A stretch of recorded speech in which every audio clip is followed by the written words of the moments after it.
जय श्री कृष्ण मित्रों। आज का प्रसंग उन माताओं के लिए है जो माताएं अपने पति के वस्त्र धोती हैं, तो वो इस प्रसंग के लिए बड़े मन लगा के ध्यान से जरूर सुने।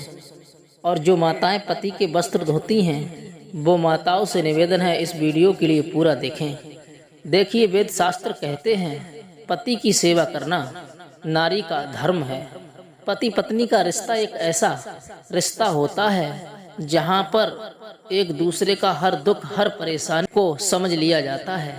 और जो माताएं अपने पति की सेवा नहीं करती हैं, वो भी इस वीडियो के लिए देखें, और जो करती हैं वो भी इस वीडियो को देखें, क्योंकि पति की सेवा करना पत्नी का पहला धर्म है। पति जैसा कह दे वह पत्नी के लिए कर लेना चाहिए। लेकिन मित्रों, पति भी ऐसा हो, अपनी पत्नी का सम्मान करता हो, अपनी पत्नी का ख्याल रखते हो।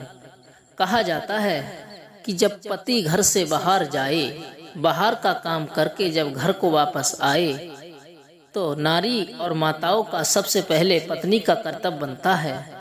कुछ भी काम कर रही हो, या अपने घर की सफाई झाड़ू पोंछा लगाती हो, या फिर भोजन बना रही हो, कुछ भी कर रही हो, तो थोड़ा सा अपने पति के पास जाएं, जलपान जरूर कराएं और भोजन की व्यवस्था अति शीघ्र ही कर दें। ये पत्नी का कर्तव्य होता है। यदि इसके अलावा पति ऑफिस जाने लगे, तो पत्नी का कर्तव्य होता है उनके लिए सुंदर वस्त्र दें। वस्त्र धो भी सकती हैं, अपने पति के लिए आप सुंदर वस्त्र प्रेस करके दे दें। लेकिन माताओं, याद रहें, घर की नारी जो होती है, घर की लक्ष्मी जो होती हैं, घर की पत्नी जो होती हैं, वह 24 घंटे बड़ी मेहनत करती हैं, काम करती हैं, अपने घर के लिए सजाती हैं, अपने बच्चों का ख्याल रखती हैं और अपने पति का भी ख्याल रखती हैं, अपने माता पिता सास ससुर का ख्याल रखती हैं। लेकिन पति को भी चाहिए पत्नी का ध्यान रखें। अक्सर लोग क्या करते हैं, स्वयं अपना अपना काम देख लेते हैं और खाली बैठे हैं, घर का काम कुछ नहीं करते हैं।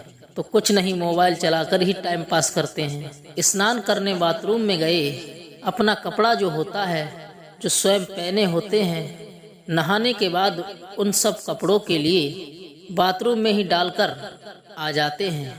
ऐसे में सभी को ध्यान देना चाहिए। जितने भी बुजुर्ग लोग मुझे सुन रहे हैं, जितने भी बाबा लोग मुझे सुन रहे हैं, और जितने पुरुष भाई लोग सुन रहे हैं, इस वीडियो को थोड़ा सा आप भी ध्यान दीजिए। आपकी पत्नी 24 घंटे काम में लगी रहती हैं, आप भी अपना थोड़ा सा कपड़ा धो सकते हैं। ऐसा नहीं कि आप पूरे ही कपड़े धो लो, लेकिन कमर से जो नीचे का वस्त्र है, वे आपके लिए स्वयं धोना चाहिए। वेद शास्त्रों के अनुसार ऐसा वर्णन आता है। और हमारे छोटे छोटे बच्चे हैं, उनके लिए भी यही कहना चाहते हैं। बड़े बड़े हो गए हैं, लगभग 17-18 साल एज में पहुंच गए हैं, लेकिन नहा करके वो भी ऐसे ही कपड़े डाल के बाहर आ जाते हैं। 2 कपड़े स्वयं धोकर के सुखा नहीं सकते। आपके घर में रिश्तेदार आए हैं, अतिथि आए हैं, और माँ भोजन बना रही है। भोजन बनाया, आवाज लगाई, सभी लोग भोजन करने आ जाओ। रिश्तेदार आपके घर पर आए हैं तो स्वयं उनके लिए भी भोजन देना। एक पत्नी, एक लक्ष्मी घर की क्या क्या भार उठाएगी, क्या क्या करेगी। देखिए, नारी के ऊपर कितना भार है। स्वयं भोजन बनाना, अगर मेहमान आ जाते हैं उनके लिए भी भोजन कराना, और भगवान की पूजा पाठ करना, भगवान को भी भोग लगाना, और अपने बच्चों को भी खिलाना। क्योंकि घर में जितने लोग रहते हैं ना, और बाकी तो सब मोबाइल में ही लगे रहते हैं। अपनी माँ की ओर बच्चे देखते ही नहीं हैं, क्योंकि उनको टाइम ही नहीं है। वीडियो बनाना, टिकटॉक पर वीडियो डालते हैं, बनाते हैं, अनेकों कामों में व्यस्त रहते हैं और कई प्रकार के काम करते हैं। लेकिन भाइयों मित्रों, थोड़ा सा समय निकाल लीजिए, इन बातों पर आप थोड़ा सा ध्यान दीजिए। एक माँ और एक नारी कहाँ तक काम करे, पूरे काम संभालती हैं, और आपका भी कर्तव्य बनता है थोड़ी देर माँ का हाथ बटाएं काम से। थोड़ा रसोई घर में जाकर भी काम करें। अगर माँ भोजन बना रही हैं तो 2-4 बर्तन भी धो दें। माँ रिश्तेदारों के लिए भोजन करा रही, सफाई कर रही, तो अपने वस्त्र तो कम से कम स्वयं धो लें। कम से कम कमर से नीचे का वस्त्र जो होता है वो स्वयं धो लेना चाहिए और स्वयं धोने के ही नियम बनाओ। और सभी माताओं से कहना है कि थोड़ा थोड़ा अपने परिवार वालों के लिए भी समझाएं और उनसे भी कह दें तुम भी थोड़ा कर लिया करो तो थोड़ा हम भी कर लेंगे। मिलकर के काम करने का आनंद ही कुछ अलग है और मिलकर के करेंगे तो बहुत आसान होगा। ऐसा करने से प्रेम भावना भी बढ़ जाती है। अगर सब साथ मिलकर काम करें तो रिश्तों में मिठास बढ़ती है और घर में सभी से बातचीत करते समय हमेशा सम्मान से बात करें एक दूसरे से। कभी एक दूसरे के लिए किसी प्रकार की गाली गलौच न करें।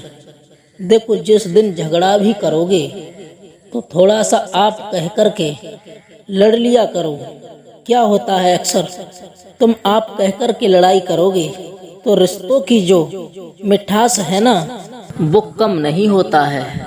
लेकिन आपस में तू तड़ाक का शब्द बीच में आ गया तो समझ लेना रिश्ता खोखला हो गया। इसलिए अपने रिश्ते को सुंदर प्रेम से चलाना हो तो उन शब्दों की मर्यादा का ध्यान रखें, उनका पालन करें। दूसरे का अपमान करना भी गलत बताया गया है वेद शास्त्रों के अनुसार।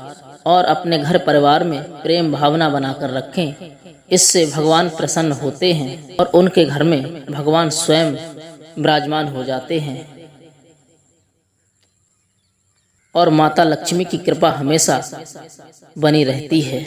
इसी प्रकार से गृहस्थ आश्रम सुंदर रूप से सजाकर रखें। तो मित्रों, यदि आपके लिए ये हमारी वीडियो अच्छी लगी हो तो एक बार प्यार से कमेंट में लिख दें जय श्री कृष्णा, जिससे माताओं और भाइयों इसी प्रकार की हम रोचक वीडियो आप लोगों तक प्रेम भाव वाले पहुंचाते रहें। हम मिलते हैं किसी अन्य वीडियो के साथ, तब तक के लिए जय श्री कृष्णा, जय श्री राधे।